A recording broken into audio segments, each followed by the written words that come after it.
Talk and text abante ni Sham. Bison is fouled even before he made his move.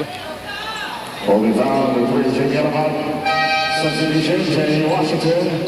Coming in for Aaron Santos. Washington, pinalitan si Santos. At ang napansin natin dito, Jason, hindi pa nagsasabay for this particular game si Santos at si Washington sa sahig. Yes, but they have played together in the semifinals. But you look at it, talaga pareho yung pwesto nila. As Joseph buries that three. Nung nagkasabay sila, yun yung ginawa ni Coach atong sumesentro na si Washington. Yes. For sometimes you can't get away with that, especially pag wala namang post-up threat yung kabila na kailangan bantayan nila. Sa ilalim at papagain yung dalawa. Alapag kontra Washington. Pull-up jumper. Wide right.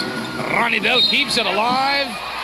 Hindi nga lang makuha yung basket, pero meron namang foul. And it seems Ranidel has also let go of that tape. Kanina nagsimula yan, may tape pa siya dun sa sugat niya that he incurred again in that PBA matchup. The first matchup of the semis, pero nakikita natin, wala na yung tape sa kanyang ulo.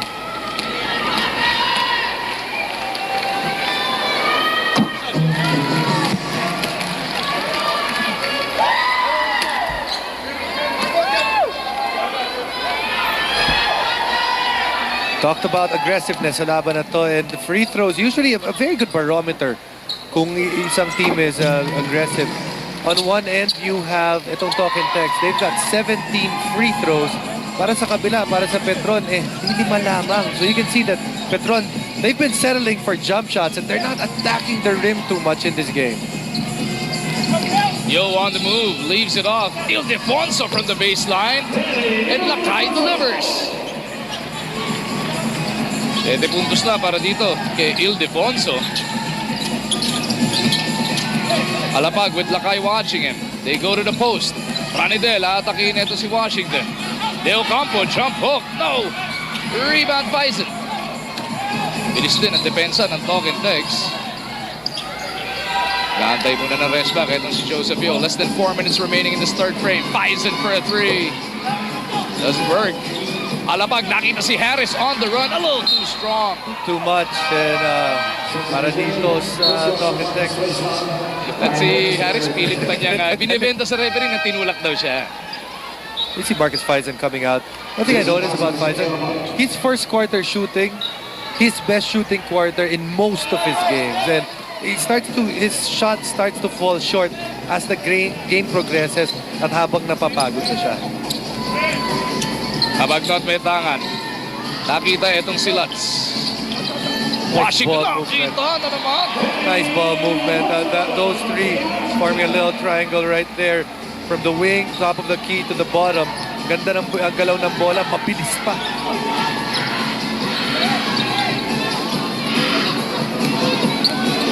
$64-60. Aapat na lang ang abante rito ng tropang Dexters. Jump hook doesn't work. Ranidel keeps it alive. Ryan Reyes back to Ranidel. Back to Reyes. Corner pocket 3 doesn't work. Kelly Williams to the wrong man. Joseph Yo will break out. Joseph Yo lumipad. The Ninja completes the layup.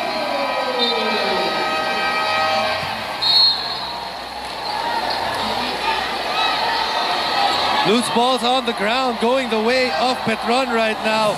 And the Ninja's on the loose. First time around, good ball movement. Danny I corner pocket. Next time around, same thing. Good ball movement, people movement, score movement. Petron starting to make a run, and the Ninja, welcome to my dojo.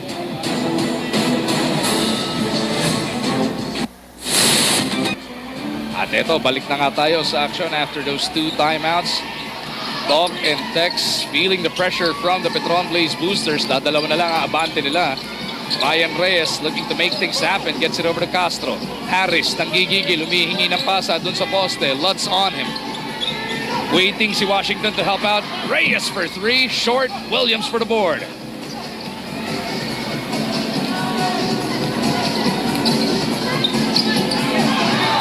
Harris kontra Lutz na naman. This time Paul Harris facing up. Harris goes baseline. Tumulong pa si Washington. Harris gets his own miss, sticks it through. What an effort on the part of Paul Harris. Initial drive was a good one, but just couldn't get the basket, but did not give up para makuha niya yung puntos niya. Cabagnot over to Ildefonso. Teardrop doesn't work. Kelly Williams for the board. Laan ng 2 minuto na titira sa ating ikatlong yugto. Williams looking to take it to the hole. Ronidel off the glass na palakas. Yo for the board. Here's Lutz sa kabilang dulo. Bothered by Ronidel. No problem para kay Chris Lutz. And Chris Lutz is working on both ends of the court, playing good defense on one end and then able to attack on the other. At para kay Ryan Reyes naman sa kabilang dulo, that was nothing but a fishing expedition. Alam na alam niya, mapapasabit niya.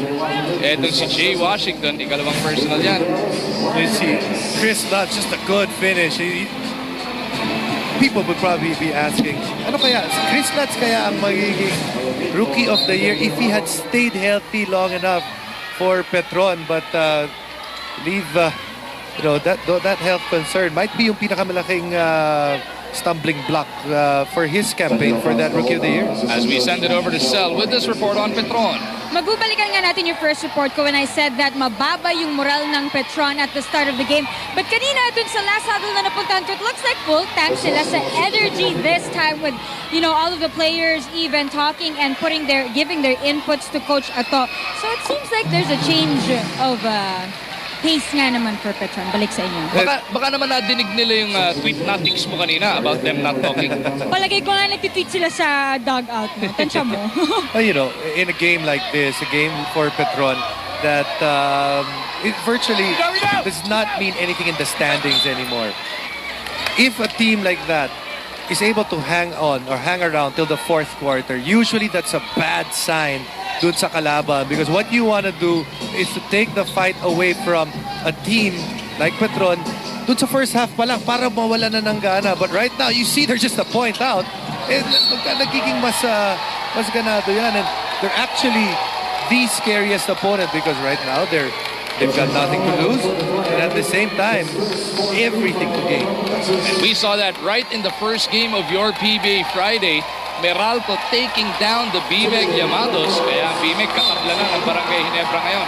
At 8-4 as Coach Jot is working the refs from the bench. Not liking that last call.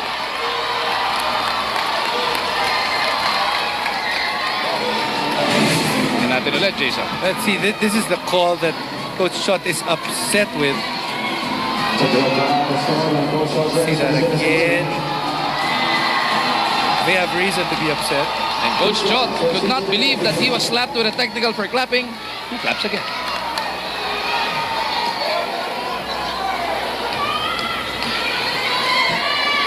Kakataong makatabla dito ng Petron. Chris Lutz delivers on the technical free throw. Alam mo, yung mga free throw na nakuha ng Petron.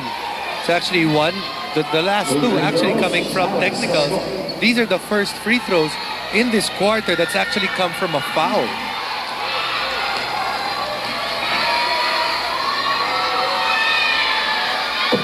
Cabagnot takes care of the first. Lamang na naman ang Petron. The first time they've done so since the first quarter of action. Huling lumamang to, 6-4 eh. Lumamang sila, 2-0, 4-2, 6-4, and then it was all talk and text from then on.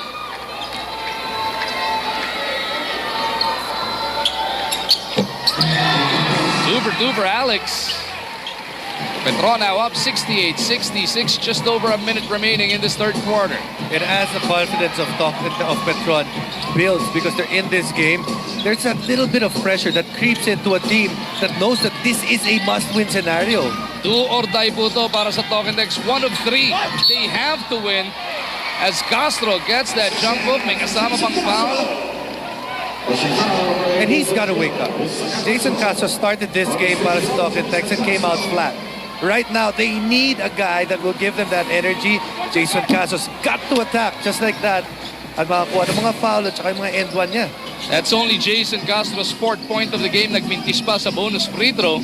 Tabla ang ating labanan for the 7th time this evening. 68 all.